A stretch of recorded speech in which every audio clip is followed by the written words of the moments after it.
And just want to put that on there so you get a rundown of what we're about to talk about. We are back. We are here. Tyler's still gone, but that doesn't mean we don't have the crew here. Lewis, say what's up. What up, guys? And then we are joined by a friend, family, OG of the pod. First, first community member, I guess, so to speak, on the pod. So this should be a good time. Skylar, say what's up. What's going on, y'all? So we're gonna ask you. We got to talk about this. Who are you? Why are you a Rockies fan? Uh, and what's the best part about being a Rockies fan? I guess. Well, I grew up in Denver, loving baseball. And there really wasn't any other choice besides being a Rockies fan. But them being so close to home.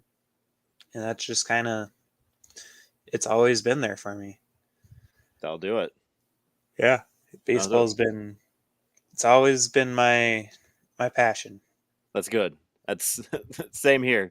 I grew up in Western Nebraska, so Rockies were right there, so it's about all I had to go to. Then there's Lewis all the way out in Tampa, just like, hey, I'm just gonna like the Rockies for fun. Haha. What an idiot. Yeah, yeah, you got Tampa right there. You can just lean in and but not doing it. But we are here to talk minor leagues baseball, and then talk a little bit about the Rocks, and we're just gonna hang out and banter session for a little bit. And let's start with our players of the week. Lewis, who is your hitter of the week in the minors? And when I say that, hitter of the week plus, like the last 2 weeks or so, because we haven't been recording for a while. So hitter of the weekish. Yeah, so I'm gonna throw a name out there that everybody knows, Adil Amador, and he's hit 2 home runs already for Double-A. He was just called up. I think he's on the track to be on the major league team next year. But right now, I think if you take the hype I have for Amador, it trumps any of the Zach Veen hype. Anytime Zach Veen was, so I think Amador. I think the world of him. 2 home runs. His power's already showing, which is something that we know the contact's going to be there, the discipline's going to be there. Can the power be there? I think it can. It's already showing. Although he's injured though, so let's just got injured. We'll talk about that later. Yeah, I was just going to bring that up. So you're saying your hype on Amador is more than your hype on Veen, let's say this time last year? Yeah, anytime on Veen. At any time. Okay, yeah. Is it the plate discipline? Is it all just coming together? What is it about Amador that just kind of gets you excited?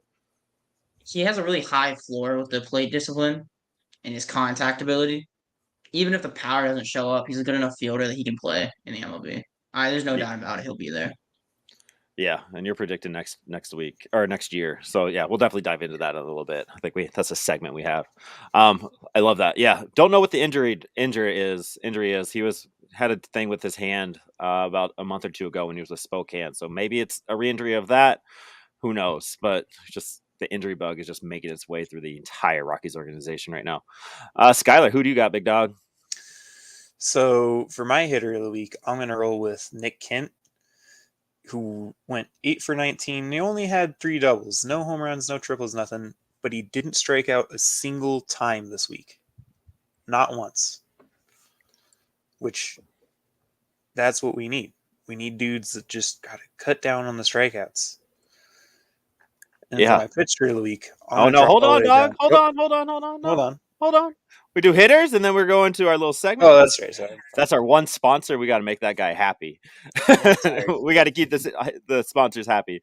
No, yeah, Nick Kent is low key on fire right now. He's had an incredible July and August, and I don't think he gets the recognition. He's a glove first guy too, and the fact that his bats are coming around might be a sneaky late bloomer with Nick Kent here. Finally staying healthy for a season. Love that pick. And my dude is Cole Carriage. I know I dogged on him when we drafted him. It's like, why is this our guy? But ever since he's made it up to Fresno, he's just been lights out. I'm trying to find the clip here. Dude, man, hit a go-ahead home run in the 10th inning last night. But that home run was a grand slam, which was incredible. And share screen. Let's see if I can get this. And so ever since he's just been with the Fresno Grizzlies, he's just been lights out. Here's his grand slam here. just well hit ball, right field, 2-2 if you see it, bottom of the 10th or top of the 10th, gives the Grizzlies the lead. Like, young guy, first professional season, and he's doing that. It's a good day for Cole Carriage. But his numbers, absolutely incredible. 6 hits in the last weekish plus, 4 of them are for extra base hits. And again, one of those things on him was he can play center, he can play short, he can play catcher, but where is he going to hit? There's no power. And here he is, just proving Tyler wrong. So kind of excited about Cole Carriage. Yeah, I like Cole because this draft was like a pitcher heavy draft. Like, let's get the pitching right. And the one guy that we drafted earlier that isn't a pitcher is just killing it right now. And I think it makes up for it. Yeah, it's a nice little piece in there. I like how, yeah, that's a good way to look at that. I really do like that. All right, and then let's go. Our Daily Controls pitcher of the week. Daily Controls is our one sponsor. Like I was saying, got to make him happy. Daily Controls is an industrial automation controls engineer company that is excited to provide and apply its 12 plus years of experience in the automation and robotics industry. Go ahead and contact him. Go check out his website at dailycontrolsllc.com. And he will travel. So if you're in Denver, you need some automation, whatever that is, he's got you. You need help in Hartford, he will come out to you. He's all around. He goes to Mexico. He was in Texas the other day, Ohio a few times. So you need automation, go contact our dog, Daily Controls LLC. Who is your Daily Controls pitcher of the week, Lewis? I'm gonna go Nick Kennedy from Yasko, relief pitcher. And with Nick Kennedy, the whole season's been rocky. He had basically a 5 ERA, August 15th. He's worked that down to like 3.98. He's had 6.1 scoreless innings since August 21st. And he's not striking out a lot of guys, but he's getting a lot of ground ball outs. He's just being a productive pitcher. And with 2 more roster spots open, I don't think he'll be one of the guys, but his name could be in the hat. Although we might already know who the 2 guys are on Lake Street Banner, but Checking my source now. Nope. Don't know yet. That'd be sweet though to be able to break that news. Yeah, Nick Kennedy is a dog. He's a old Grizzly vet. He's been in the system for a hot minute. He's been grinding. He was with Albuquerque early last year, and he's been trying to just stay healthy and do his thing. So Nick Kennedy, big props to that guy. Skyler, who you got? I'm going to drop down to Fresno and call out Connor Stein, who's had a little bit of a rough year so far this year. CRA just under 6 now. But last week he had a pretty good start. 6 innings, 7 Ks, no walks. Only a couple hits. I think it was 4. Mm-hmm. And just finally found some balls to bounce his way. And didn't hurt himself at all. It was a good start. Something to keep building off of. He was good 2 starts ago, and he pitched last night. I think he got into some trouble, but I think he still had some big strikeout numbers last night. I mean, you just told him. So Connor Stein coming around, figuring out what it is to be a professional pitcher. And then my guy, Noah Davis, it's more of not the performances, but he's that next guy up type guy for the starting pitcher. He's been injured. I love his stuff. He's family of the pod, so of course a little biased when I say it.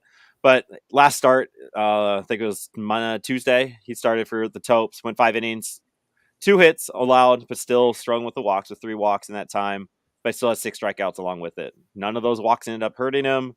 He's gone 5+ in 3 of his last 4 starts. So I think he's getting back into the groove and being back to a possible major league contributor. So Noah Davis, hopefully we're seeing him in purple pinstripes once again later this year.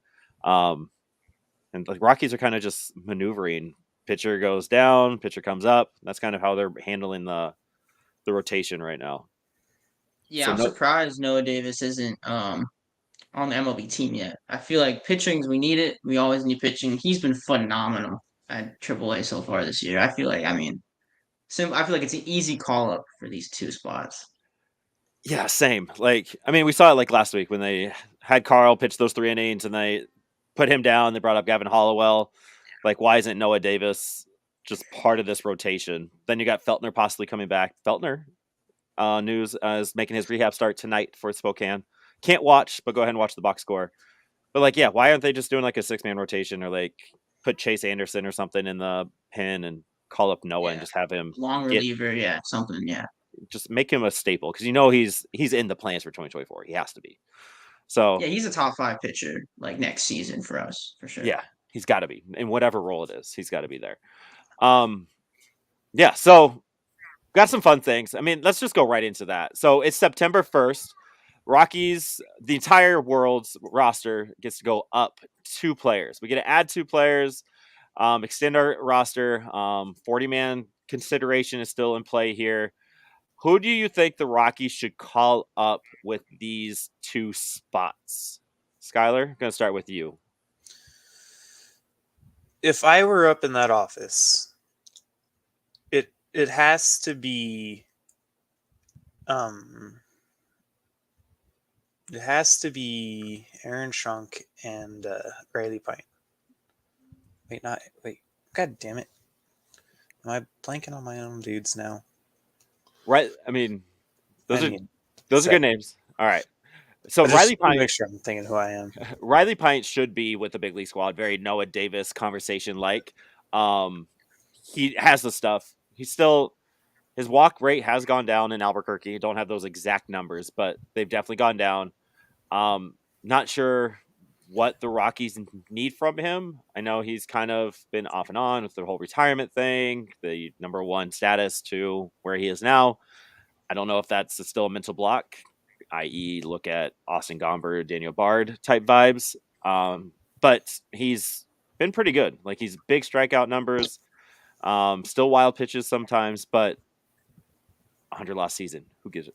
Like Pint should be up with Coors. Like it should be happening.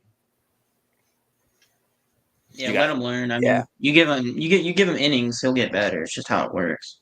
Mm-hmm. Right. Yeah, we're seeing that with Lambert right now. Like he's been been fun to watch. He might be one of my favorite starters to tune in on. Just let the growing pains happen. Come on, bud. Just let the kids play, bud. Buddy. All right. You got yourself together, Skyler? You ready? Yes. All right. Sorry. You're good. And then it is Aaron Schunk for the other one. It'd be weird if it wasn't. Yeah, it has to be. He's right. Like there's no reason not to. He's just been good all season. There's been a lot of guys that got to dip their toe in the water too, like Connor Kaiser. I feel like, I mean, if we're playing Connor Kaiser for a little bit, I feel like, Schunk should definitely get a shot here. So it's just where do you play him? I think that might be the biggest thing because you got Rymack at third, and then you got Brendan Rodgers at second. Trejo can play each one of those. I also think that's why we're not seeing Astro's an everyday player, so you got to remember that. Which is just insane. So maybe they just don't know what to do with Aaron Schunk because I don't know. But they call up people all the time and not play him. Elias Montero and Michael Toglia took a while to get his foot on the ground. So why isn't Aaron Schunk just getting a taste so they can see what he's made of? Yeah, his numbers are there. His track record's there. He's a top 30 guy. His defense has gotten so much better this year. He was actually one of my guys, so I was ready to kind of talk about Shunky. It's just like get rid of Castro, bring up Schunk, and just all 3 guys up, and just make a rotation. Like we can make it happen. I like those pick Pint and Schunk. I like that. You want to add anything about Pint? It's just time to see if he can actually contribute because he's never had like a full season until this season, and he's looked pretty good most of the season. So it's time to see what he's really made of. Like he's been fast tracked to the majors pretty much because it's even with all these injuries, it's always been up a level, right? And it's just time to see what he can give us. Yeah, I agree. Like his stuff is major league ready, so let's go with it. Who you got, Lewis? I'm gonna go 2 different guys. I'm gonna go Noah Davis. We just talked about him. I'm gonna go Sean Bouchard. I don't know if he's ready off the injury, but he had some power last year. I mean, I think he had over 1,000 OPS. Granted, really small sample size last season, but when he got injured this year, I think you guys said in the pod really early in the season, like that was huge. Like we were big Sean Bouchard guys. I want to see him in the outfield every day. Although I say that for like 4 outfielders, so maybe we can fix that. But I want to see him play, and I think he's a lot better than like Profar. Like I don't want to drag him Profar because we got rid of him, but I feel like I don't know Bouchard. I'm really high on Bouchard. So and then Noah Davis is the same way. We've seen him play. He can pitch. He'll implode sometimes, but he's a Rockies pitcher. So and he's young, so he can implode. I'll let it slide. Right. Yeah, you can get that leash a little bit. It's gonna happen. Growing pains, right? But I mean, Noah Davis has proven himself enough. And so I think Sean Bouchard has too. Last year, Sean Bouchard had roughly 100 plate appearances and OPS 954 in that time. Like you said, huge Bouchard guys. Struggling a little bit in Albuquerque, which you don't like to see because everybody should be raking in PCL. But I think it's more of like these are his first 16 games in the whole season. He should be with the big league squad. I think he is in the 2024 plans. I just have a gut feeling that he's just going to be an isotope the rest of the season. I just don't think the Rockies want to put him up there.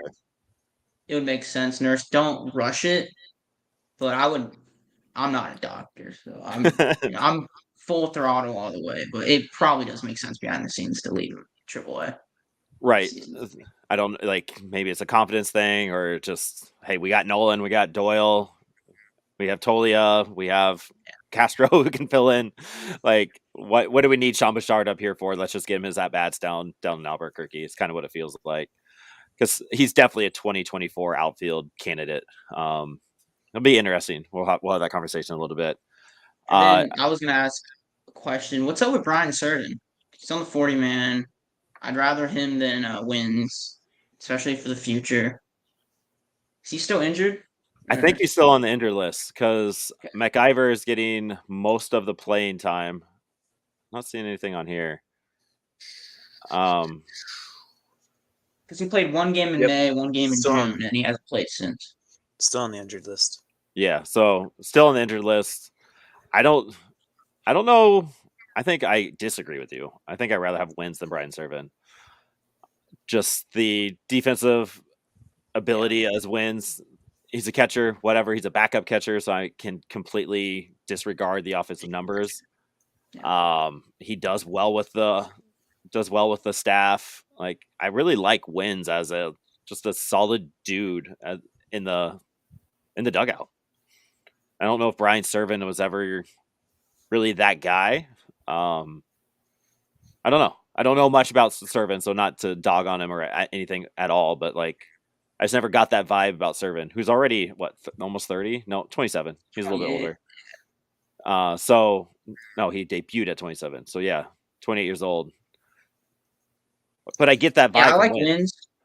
Wins is a good framing catcher. He does good with pitchers, which is good if we have young pitchers.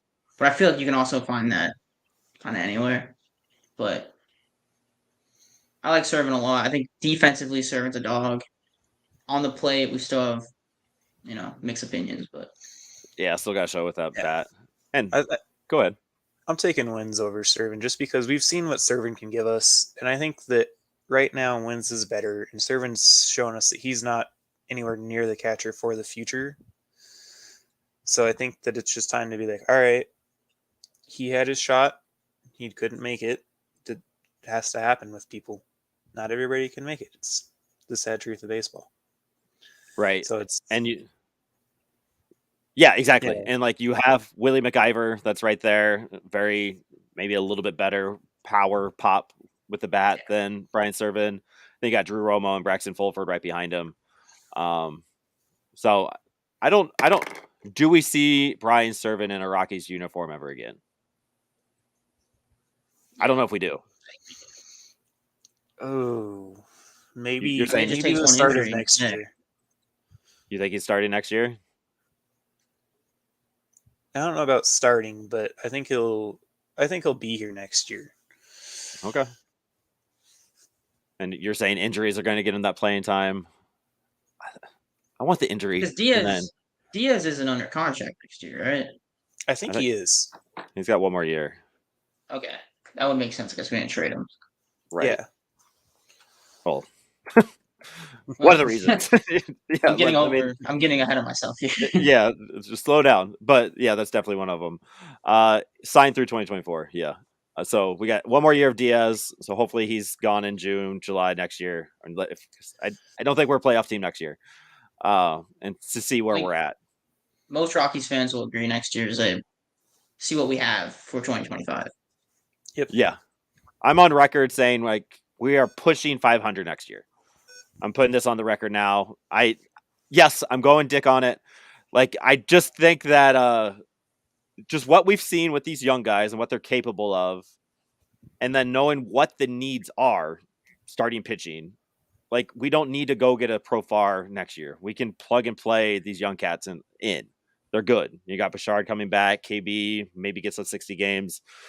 Chuck will probably be back. We'll have that discussion in a little bit. But like you have the pieces to compete next year. Like I mean, they're competing now. I mean, except for against the Braves, but like they're just not winning the games. They're competing, they're not winning. So I think with like the talent that's ready, I think we're good. So I think they're pushing 81 and 81 next year. if games ended after the 7th inning, we would be like a winning team right now. Exactly. Like let's just cut it off. Let's go old school. Let's go 2020 rules, double headers all day, ending at the 7th. Who says no? Just for Rockies games. Let all the other teams play 9. Just let the Rockies fans have their sanity. Only at Coors Field. We still have 10 to 12 games, and it would be awesome. But I did want to talk about some of the other articles that were talking about who should be called up. I mean, there's a lot of thoughts, a lot of ramblings around. Purple Row, Skylar Timmons, I believe. Yep, Timmons wrote it. Love what he does over at Purple Row. Go give him a listen on the Affected by Altitude pod and all the stuff they do. He does a cool segment of every Rocky ever, which is really cool. So shout out to Skylar over there. But 40 man hopefuls that can make the September call up. He put out Riley Pint, Coco Montez, which I think Coco should be the Castro. Like that should just be a pretty easy swap. Coco is very Eulerus Montero-esque. He has nothing left to prove down in the minors. He knows what he needs to work on up in the majors. He needs to not swing as much, understand the zone. And from what we talked to him last year, he knows how to go about doing that. And then non-roster hopefuls. I like this pick. We can maybe dive into it a little bit. Victor Vodnik and Aaron Schunk. But Vodnik, the guy came over from the Atlanta Braves trade. The big arm. He's, I think, number 20 on the Rockies top 30 list.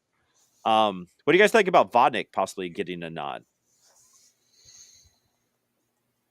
Too early, I would say. I think there's a lot of guys that go ahead of him in our system right now.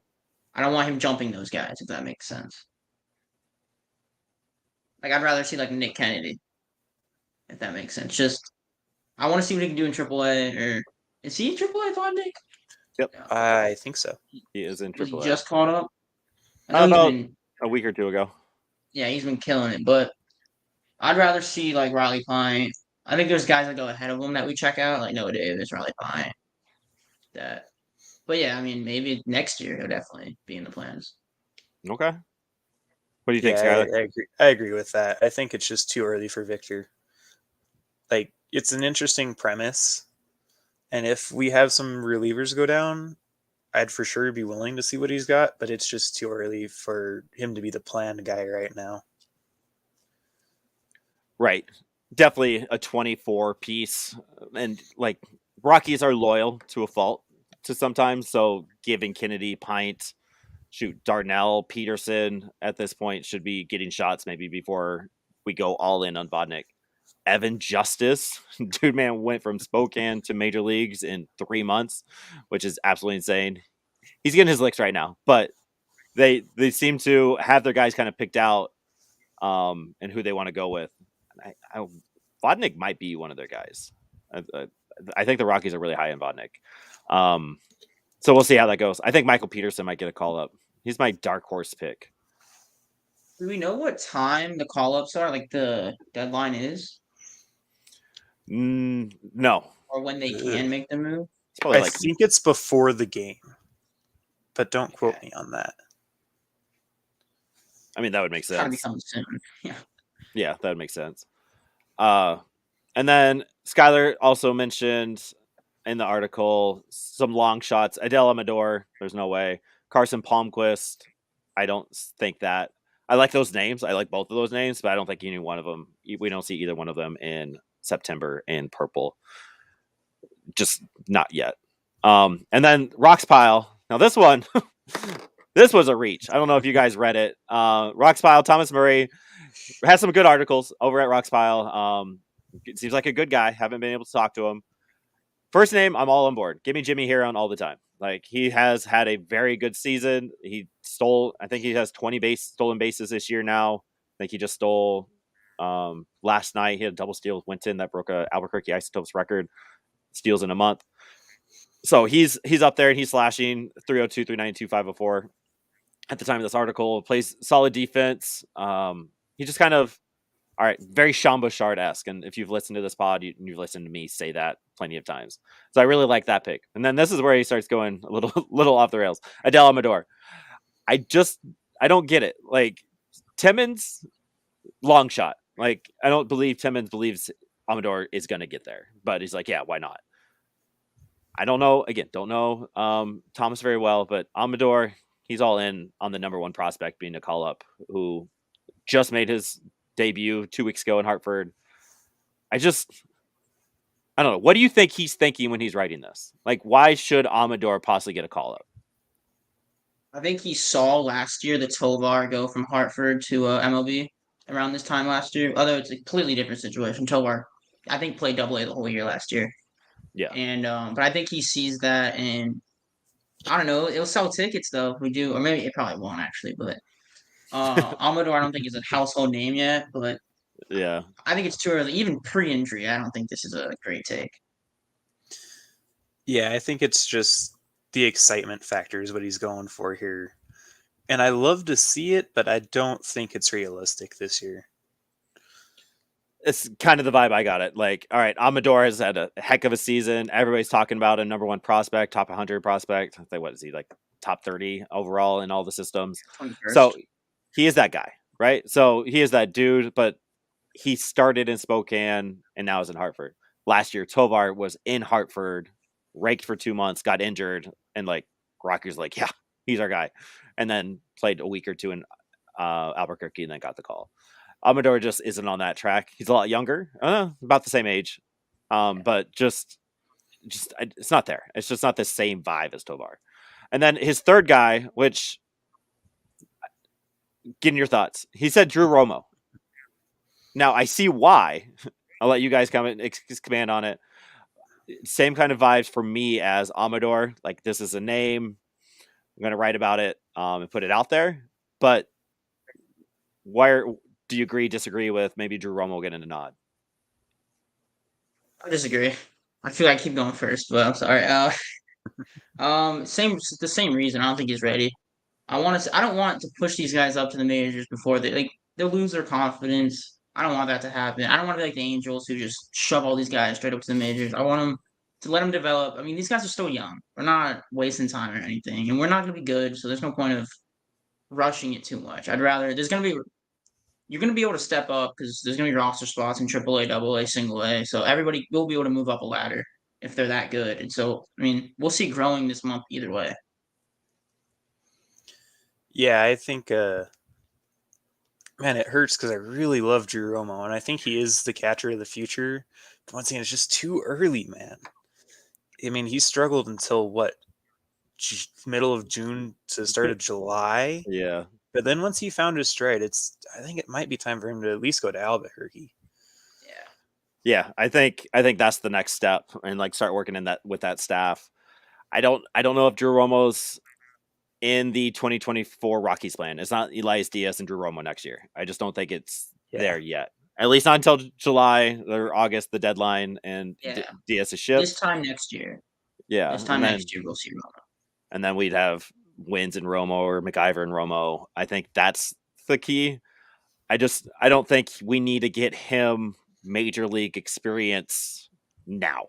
He'll get that next year. And I think that's enough time. Yeah. We're like, go ahead. Sorry. And another thing is it's probably also too early to start the clock on these guys because the second they get called up. The second they get called up, that's the clock starting. and we have a It's cheap too early for owner. that. He doesn't want to do that. And then you guys start worrying about it. But I mean, there's no way if he played every game every day until the end of the season, his service time still doesn't hit that year mark. So he could still play the rest of this year and then show up in July and play for about half a month, and then the service time hits. So, I mean, the service time would start, yes, but I don't know if that's really that big a concern for Mr. Dick Monfort with his decisions and stuff. But I don't, again, I don't know if the Rockies are ready to call up a Drew Romo type just yet. There's other guys, other positions that they need to worry about, I think. Let's keep talking. Let's keep talking prospects. Who are some of the Rockies' most exciting prospects for you now, right now? Not looking ahead, just where they are right now. Who's kind of like got your attention over this last year or so? Who's just kind of got you excited about who they are, where they're at, and what they might be able to provide later on. And we're gonna let you go, Skylar, first. Skylar, like, who are you excited about? Like, especially like as a fan perspective. I've got two names. The first one is Sterling Thompson. And he's just, man, he's looked good this year. He had that injury and he came back from it. I'd almost say he came back from it as good, if not better. It's been awesome. He's been just killing it down in, now he's in Double A. And still at the same level of production, just killing it for us. So he's really exciting me. But then there's also a dude down in the Dominican League. His name is Derek Bernard. And he's only 17, and he's been kind of sneaky good down there. He's been one of the best hitters in the DSL all season. You went deep in the archives for that one. Oh, yeah. Do you have his numbers ready to go, or can you share a little bit about him? So this year, he has played in 38 games, and he's hitting 324. Sorry, Fangraphs is all messed up right now. 324, 421, 576 with a K rate under 19 and a walk rate at 14. Oh, wow. Yeah, those numbers. I like those numbers. Yeah. It's like, who is this kid? Yeah. I need more. Say that name one more time for us. Derek Bernard. Bernard, okay. Yeah. And apparently he grew up in New York, but then moved to the Dominican or something. I don't know. It's kind of weird what's going on with that. You start your professional baseball career younger if you're in that Dominican Republic. So some people will move from the States down to start it earlier. The catcher from San Diego, that's why he's so young in Double A right now. Yeah. Yeah, who's going to be a stud, which sucks. I like that. Those are some names. Sterling Thompson is the most major league ready bat in the system. He knows the zone. He knows what to do with the ball. He knows the situation and what to do with the bat. He's a must see at bat. You might not get a dong, but you're going to get a competitive at bat every single time. I love that pick. What about you, Skylar? Who are you excited about? I just went. I'm gonna go Lewis. My bad. So I have a couple guys. I'm gonna go Jordan Beck. He's been killing it. And then I'm gonna go any pitcher with a high strikeout rate. I look at like a Jaden Hill, Michael Persecki. When I look at pitching in the minors, I don't really look at ERA. I look at strikeouts. If I remember Herman, he would have like a 5 ERA, but he was striking out so many guys. They kept promoting him. And he found his command. He was able to find it, and he was an all-star pitcher for the Rockies. So I look at strikeouts. I think if you can strike out a guy, you can get out of a jam. You can do all this. So although at Coors, that's probably not the best idea because ground ball pitching succeeds here. But those are the two guys pitching wise, and then Jordan Beck. I think outfielder wise, if you look at the roster, like prospect wise, we have a lot of middle infielders, a lot of infielders. We need another like stud outfielder next to Veen for like way early in the future, like 2026, 2027, for him to really hit his stride. And I'm looking at Veen, Beck. Those are the two guys. We have Doyle already. So I mean, yeah, those guys are killing it. Yeah, Jordan Beck. He had a nice walk-off single the other day. Speaking of at bats, dude dude had the golden sombrero. Terrible at bats. I watched most of that game. Watched most of his at bats. Like, oh, he's lost. He had no idea what was going on. 4 strikeouts, 4 at bats.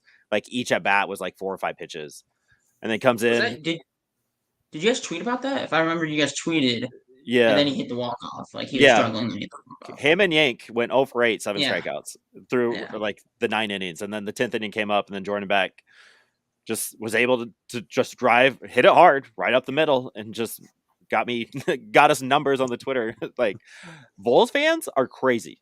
Like they love their Mike Concho. Boy. Yeah, it was awesome. But like baseball is hard, and like again, we're gonna see Yank, we're gonna see Beck. These guys are big time power bats, and there's gonna be big time strikeouts with it. Go look at Hunter Goodman's June. Again, if you've been listening to us, you know where that's going. Be patient with these guys. They are going to be able to go 1 for 5 with 4 strikeouts and still get you an RBI single. There is talent there. So Jordan Beck, he's one. I like that pick. He's one I'm kind of excited about, and really proved himself this year. Like Sterling Thompson and Jordan Beck kind of growing up together is going to be kind of fun to watch. See where they fit into the plans. I have 2 guys, both friends of the pod. Again, a little bit biased, but not really. I'm huge on Joe Rock. Kind of like what Lewis was saying, the big strikeout numbers.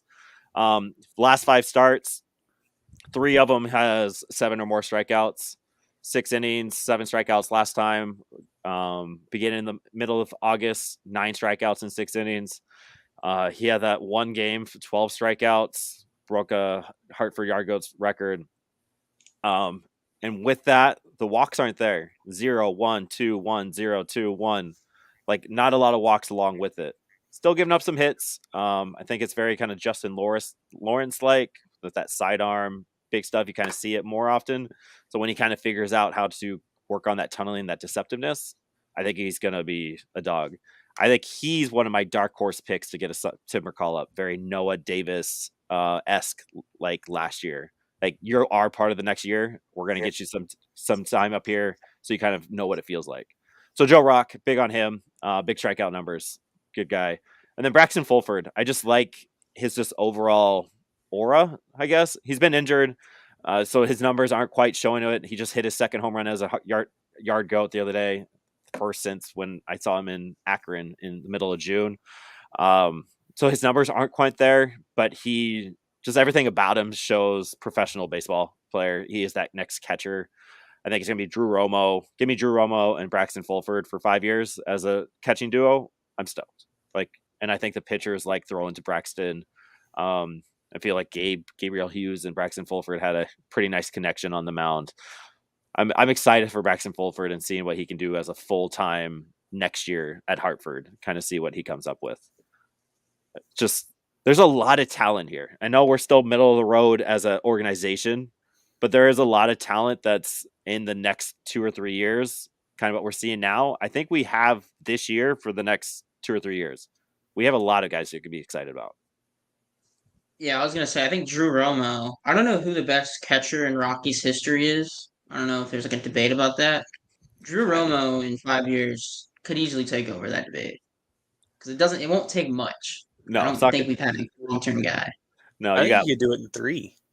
Yeah, you're fighting Chris Iannetta, Yorvis Torrealba, just because his clutchness, and then Elias Diaz might be the best catcher.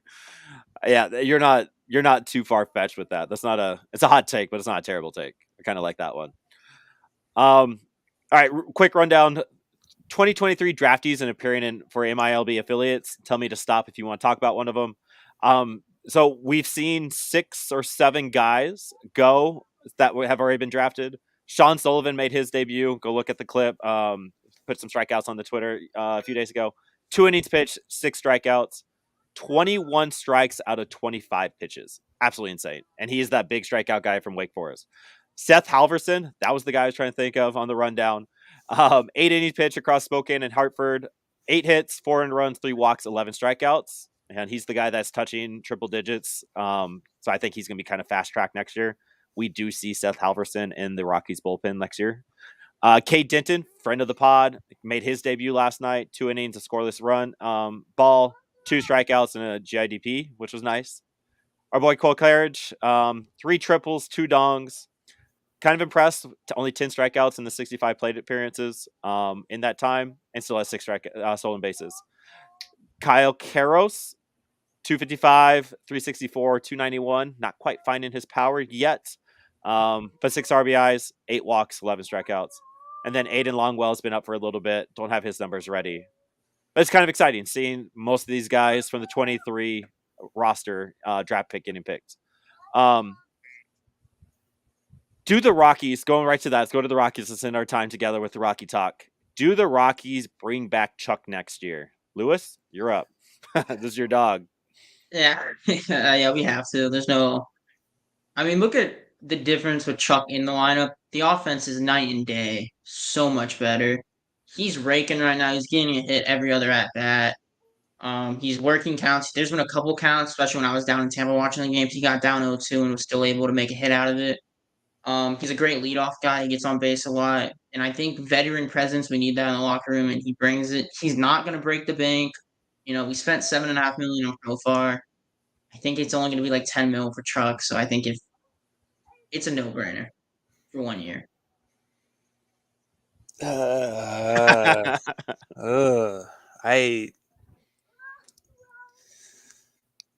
He is maybe the Rocky for me because I started watching heavily probably around when he came up.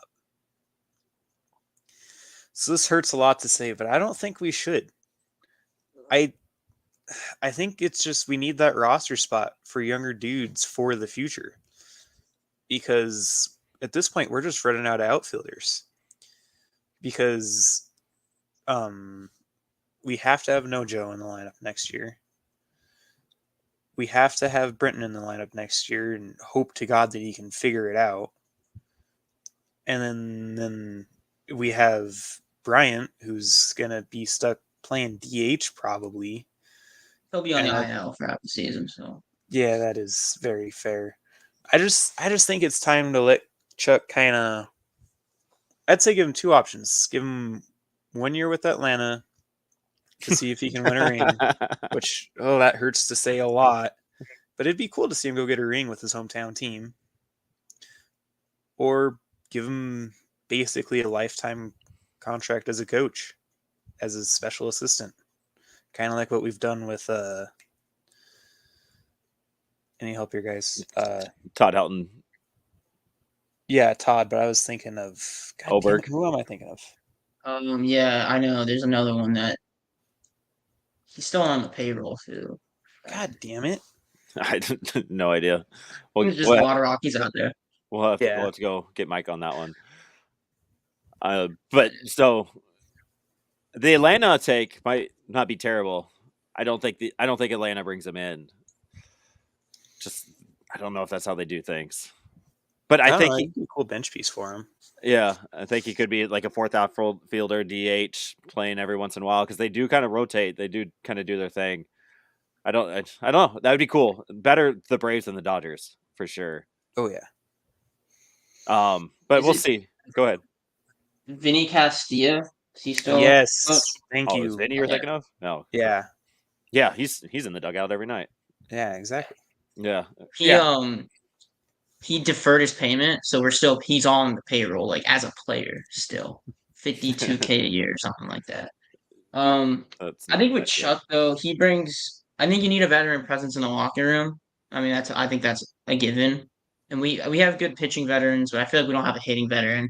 I guess you could say Chris Bryant, but he's on the IL every other week. And he can play third, he can play first. I think he can move around. We have that DH spot. Chuck doesn't have to be in the field every other day. He can sit in the DH spot. He'll probably play two games out of every 3. So it's not gonna be like he's wasting all his at bats. He's at least like good. Like we're not wasting. Like I'm not gonna say his name because I feel bad. I feel like I drag him every time I talk about him. But there's a lot worse outfielders we could be giving at bats to. Yeah. I don't think any Rockies fan is mad if Chuck comes back, and I don't think any of us are mad if he doesn't come back. If that makes sense. Yeah. I feel like we lose a lot, so let's at least win like morally. Let's get a moral victory in there. I feel like bringing Chuck back is a moral victory. That's where we're at now. Yeah. It's the small victories that we need to get ready for whatever Rockies fandom is. Yeah, I could see a 10-year contract, 10 million 1-year contract going forward. Please, Hunter Goodman, your mom's favorite player, has made his presence known. How do we feel about Hunter Goodman so far? Your mom's favorite player. We are making this happen. Patrick Lyons, he is not a raker. He is not a groundskeeper, whatever nickname you're trying to do. You're not doing it. Your mom's favorite player, Hunter Goodman. How do we feel about him in purple so far? Take it, Skyler. I like it. I haven't been able to watch games the last couple days. It's been chaos here. But from everything I've seen, it sounds like he's been awesome. And I just like it.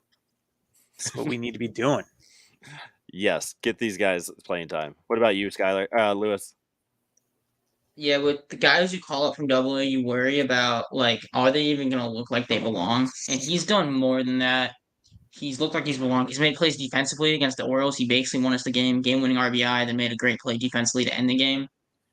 He looks like an MLB player, and I mean, your mom's favorite player. Like, that's how it goes. I think you guys put the like a tweet out or whatever they call it now, like what his nickname should be, and all of them were just awful. Nothing compares to your mom's favorite player. So he brings power. He's already had a couple extra base hits. If we're gonna play young guys, I mean, this is like the perfect young guy to play. He looks ready to play. He looks like he can compete. I mean, sky's the limit for Hunter Goodman, man. Your mom's favorite player.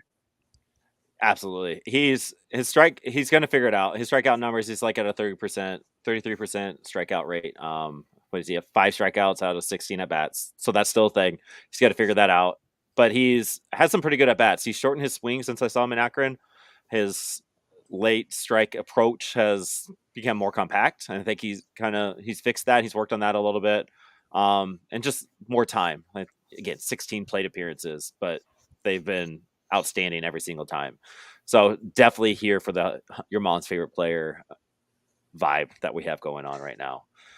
Can't be mad about it. And then let's end it with this, and then we'll talk about the playoff opportunities for the minor league squad, because I think there's only like 9 more games left. We got Friday, Saturday, Sunday, and then we got next week, and then the minors are done. We got a week left of minor league baseball, which makes me sad a little bit. At what point do we get a little bit worried about Brenton Doyle's offensive struggles? There's some tweets out there, some information, just stats. I love Brenton Doyle, but he is the worst hitter in the league, and I think he's the worst hitter of all time with the amount of playing times. I saw friend of the pod, Luke, put out there his WRC plus was like 37, which is like the worst out of 2,600 players or something like that. It's ugly at the plate with Brenton.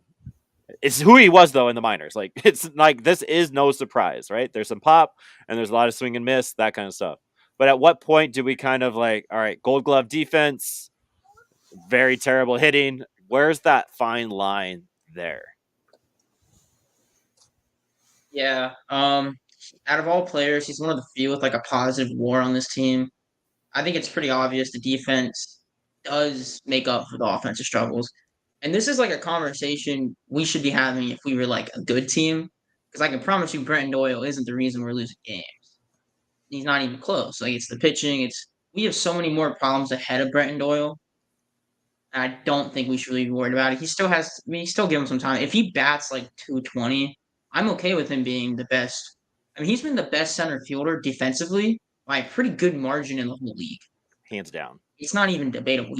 You guys think he's going to win a Gold Glove? Because I haven't heard that talk, but I think he should. I think he should too. He's definitely getting a vote. Yeah. I mean, I think it's worth having him bat 9th. He has good speed on the base pass too. He brings stuff like that. He can run out an infield single. I think he has so many good tools. I know he can't really hit it. He does at least have a couple home runs in there, which is good, so he can have the long ball. He has so many good tools. It's worth it. I mean, he's positive WAR. I don't think it's close. Yeah, it's crazy after the numbers I said, and then you're coming with me with positive WAR. Like, you are that good defensively. Yeah, he at least deserves all of next year in center field to see if he can piece it together at the hit and become, or at the plate and become a dude that can hit, I don't know, 80 WRC plus even would be like, all right, this guy is for sure the center fielder of the future. But it's just, he needs all of next season, and then I think that's really when the discussion comes up, because this offseason everybody was talking about like, hey, what would a defensive first center fielder at Coors look like? And then they decided to do this. Yeah, we've been waiting for this for a very long time. Like we thought we might have had it with Kevin Pillar, didn't quite work out. We haven't seen a center fielder since Dexter Fowler who could play center and also hit. So give us all this. I think next year, see where he's at. If he's winning the Gold Glove and still being able to steal 20 plus bases and maybe get you 15 dongs, I think we're okay with that at Coors. I know it's catcher like numbers and you kind of want that. You're okay with that from a catcher point. I think in Colorado, you need to change that mindset with the center field production just a little bit. Like you need how that. huge the outfield is. Yeah. And I think MLB, I think there needs to be like, if you hit a single and then steal second, I think they should count it as a double. Just give it the slugging number. Yeah, it should increase, because I mean it is just technically a double if you steal at first pitch. Right. I think that would help Doyle out a little bit. But I mean, yeah, we have the biggest center field in all of baseball. I mean, we're gonna need a guy back there. And you said catching numbers, you don't mind that. He's saving pitchers. I mean, we've seen him like, it's like 3 times a week he saved a double or triple, and that's like a couple earned runs each week. I mean, it's a no brainer for me. Yeah, I think I agree. Give me 220 batting average, a 750 OPS. I'll even go 720 OPS. A couple dongs, stolen bases. Like he could easily be a 15, 30 guy, and still bat 250, 220, but Gold Glove votes up the wazoo. Like I don't think we need to be worried about Doyle. And the Rockies, as terrible as they are, they still are going to give you a show defensively every single night. Nojo's going to do something crazy. Brenton Doyle is going to do something crazy. Ryan McMahon had a hell of a play 2 nights ago, which was insane. Tovar has the capability. Brendan Rodgers, Gold Glove caliber. Like, it's just nuts across the diamond. Diaz has a cannon. You're going to see him throw somebody out. Like, it's fun to watch the Rockies for about 7 innings, like we said earlier. Give me 7 innings of Rockies every single night, and let's roll with it. You're going to see something cool. Yeah, it's crazy that teams are still running on Nolan Jones and Grant Doyle. You can't at this point, that we're throwing guys out is crazy. It's every game we're throwing a guy out at play or at second. Absolutely insane. Like every time I see like a grounder and there's somebody on second, like let's go. See it. And then I think the Braves like held him up one time. Then and then somebody was going to second. I don't know who hit it. Like you're an idiot. It was just out by. Yeah, I think it was Acuna. It was either Albies or Acuna. It was one of their dogs. Yeah. And so that was like, stop doing it. You can't do it. There's 7 All-Stars in that lineup. Dude, could you imagine having a lineup 1 through 8 with 15 plus home runs, and then like 1 through 3 has 30 plus? Like, we'd love that problem. It'd be so nice. 7 dudes with 20 or more. Yeah, it's nuts. I saw that the other day, and I was just like, "What is going on?" It's insane. It's insane. All right, and let's finish with this. We have playoff hopes. Like I said, there's 9 games left. Some of our affiliates have a chance. Some of them don't. Our ACL and DSL, they were knocked out in the first round of the playoffs. Go look at that report. I think DSL was out by Rock's Minor League Report, writing for us, Isaac over there. So go check out the website and you can find that blog there. Yeah, I want to. Go ahead. I want to. If you guys don't, every time I look at the minor leagues, I just look at DSL and I just kind of like read it. I read the article. I didn't realize the way the playoff was formatted. It's really unique. Go ahead. I want everybody to read the article because I did not know the way it's formatted. I had no idea either. It was very informative. I love that. Yeah. it's baseball's different, and they change it like all the rules all the way across. It's cool. Yeah, because you can just like switch players. Like, all right, we're gonna make this team a little bit better. This team really good. Yeah. It was a good piece by Isaac. Nice job. So Fresno pretty much has it locked up for the second half. So if my computer doesn't freeze on me, they will be playing San Jose in the first round. They won the North in the first half, so Fresno is winning the North in the second half, and then there's a South division there. So I think they play a 1-game playoff, and then they go to a 3-game series for the championship against the South division. So Fresno, they have an 8-game lead, or 2-game lead, elimination number of 8 against the Modesto Nuts. So we'll be watching that closely as we go forward there. Our friends up north in Spokane, pretty much out of it, not completely eliminated. 9.5 games back, 25-29 record in the second half. Just not seeing it happen. Sorry, all of our fans that are up there. Just not going to be this year. Hartford Yard Goat. Nope. There we go. Hartford Yard Goats had a really good push to start. Not looking good. 9.5 games back with a 23-30 record. Still technically not eliminated. Got to catch up to Somerset, but I think they pretty much have it locked up. They're actually trying to get second because Somerset won the first half. So Binghamton Rumble Ponies, they are 6.5 games back of Binghamton. So keep an eye on that. Basically, do they Hartford play wins Binghamton next week?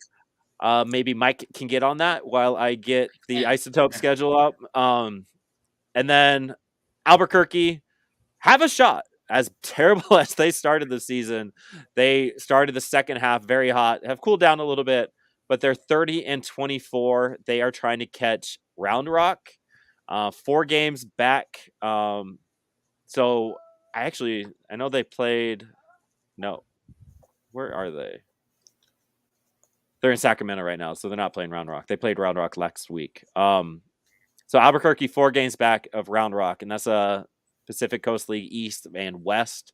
So they're second in the East. The Yard Goats do play Binghamton next week. Okay. So a huge series. We need the Yard Goats so 6.5 games. So we need Binghamton to lose at least 2 this week. Hartford to win 2, make up some ground there, and then win 4 of 6, hopefully, if that happens. Yeah.